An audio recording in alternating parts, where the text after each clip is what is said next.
Hello, quilt makers. It is time for our block number 7 doggy paddle from McKenna Ryan's block of the month called Dog Park. Are you ready? Let's get started.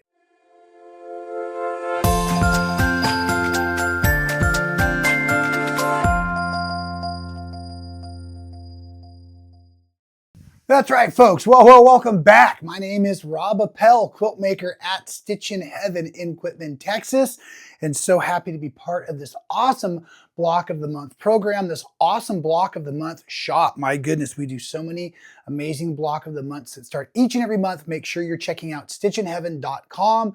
I'm sure we have one that is perfect for you, and don't forget, many of them are pre-cut, so they start kind of like this one with everything you need to get going. So we are doing month number 7. This is Dog Park, and it's awesome. It is a raw edge applique designed by McKenna Ryan, who's been doing these incredible art pieces for years. And this one's really cool. I want to point out a few nuances that will help you both in the layout, but just the appreciation of what she's doing with her actual little pieces and whatnot. Let's go over some of our homework real quick. As we know, in your kit this month, you did get your pre-fused applique pieces. Don't forget to use your map.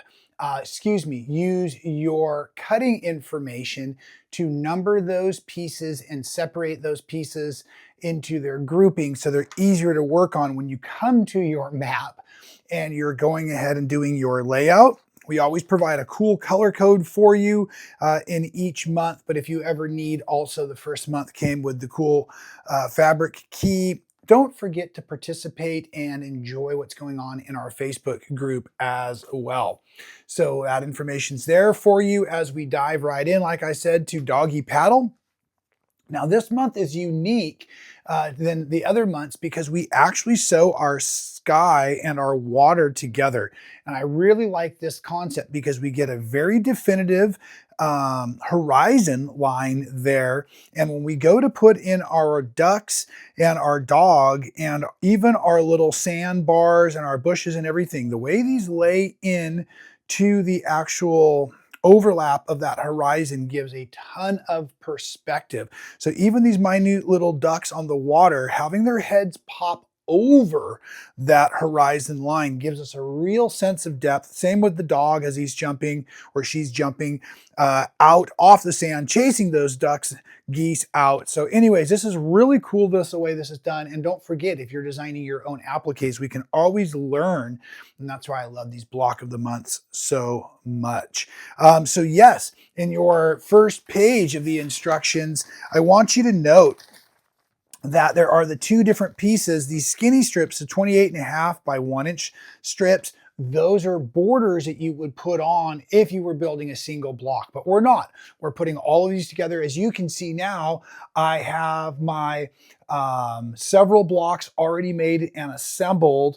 And then again, we have last month's, I believe, here that was waiting to go in. This will connect into our doggy paddle for the last row on the bottom of our quilt. So at any rate, our sky fabric is 5.5 inches by 28.5. And then the water fabric is 9.5 inches tall by the 28.5. When you go to cut your sky, you can see in the diagrams that are provided here, trying to kind of keep the dark more in the center of the sky also helps bring that perspective in and through where the little islands meet up. So as you lay out your strip, you can see that I took the time to cut it. And because not all of us have big cutting tools, you can always cut a 28.5 inch strip by folding it in half again and cutting 14.25. And so I did that a little bit just to play with it. I am blessed. I've got a really nice sewing space and I enjoy it each and every day. Okay, so then, because really the things I did want to talk about were more in the perspective and the layout, you've seen most of this trick before, where I've used the mapping and a light table and a piece of Teflon to go ahead and build the dogs accurate. So these two dogs are sharing the stick, and that allows them and a little bit of the overlap of the individual dogs to have been placed using the Teflon on top of the paperwork so that I can see exactly where everything goes. And then I also use my little Clover mini iron so I can just tack the individual pieces for the overlap, but not over activate the glue, because we're gonna need to glue it here in a moment. So I've got my iron hot. Now last night, as this cooled off, I peeled it so we would be ready for today. And as we come in here to begin our placement, I want to also point out that I have already fused down the background and these really cool like cattails or these reeds. Now, when we come to our map, the placement guide, please note that the bottom of your pieces F and G, here and here, this kind of is the bottom of the project of the fabric.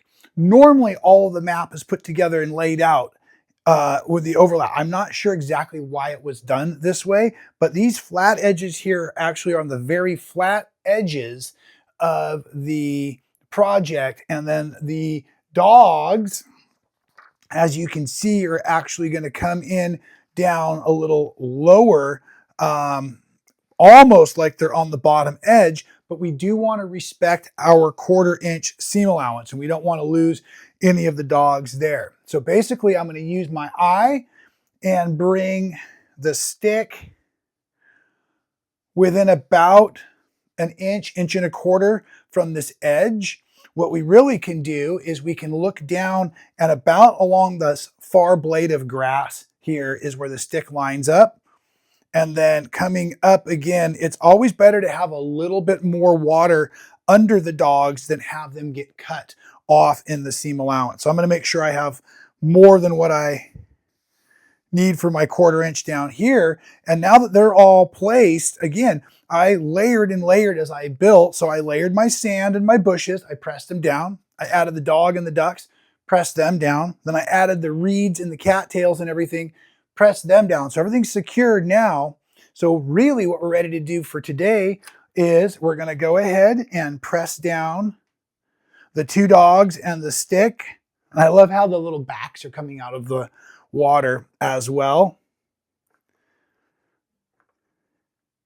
Making sure everything is now activated and secured to our wonderful background, and it is as simple as that. So folks, if you have been procrastinating on your pups a bit, this might be the perfect time for you to get started, because this month number 7 is quite simple. The dogs were larger pieces, so it was very easy to find their homes and put them all together this way. And the background layout, and again, I just love the way we had the 2 fabrics stitched together to create the horizon, makes it really, really fun. So if I must give my opinion, I will say this has probably been the easiest of all of them so far. So if you haven't started, or if you've been struggling with some of those bigger blocks, those first blocks, you haven't quite got the hang of how we're handling our applique around here, give number 7 a try. Now, like I said, we are here for you, especially in that Facebook group. So make sure you're joining and following along. Make sure you're checking out stitchinheaven.com for all of our cool block of the months. If you are not working on this one, or you just want a new one to get started on pretty soon, like I said, we have 5 or 6 new versions each and every month for you to start on. Thanks again for being here, folks. McKenna, thank you again for this awesome project. Until we see you next time, stay well.